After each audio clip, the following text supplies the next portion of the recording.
So finally, congratulations, you're done with the basics of Python by using ChatGPT, by using AI.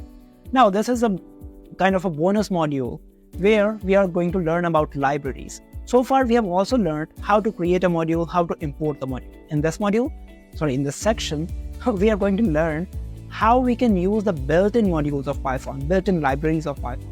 As we discussed earlier, these libraries, these free available libraries, since Python is an open source language, anyone can contribute towards these libraries. You can also create your own libraries as well, and you can make it available for the public by using either official platform of Python or by using GitHub or something like that, right? We can do that as well.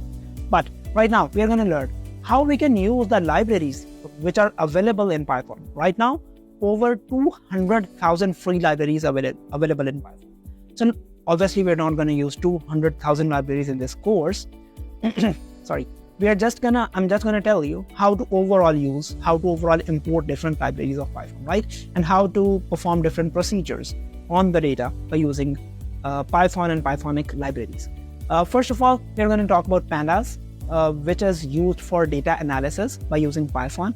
We will be importing library first of all, and even before that, if it is not available inside your machine, I'll let you know how to install it, right?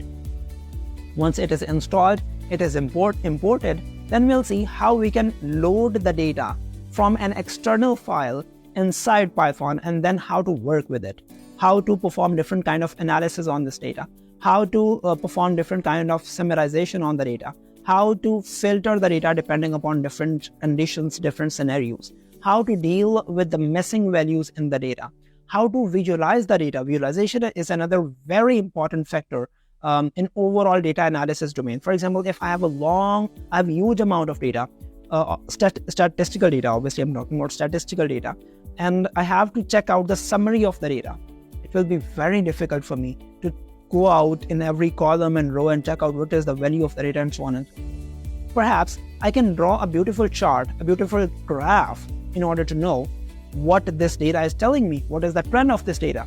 And obviously, we're going to use ChatGPT for that in order to create different kind of visualizations and everything.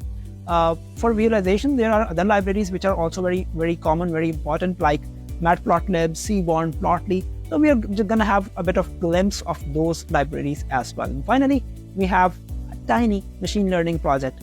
I'll talk about that project later on.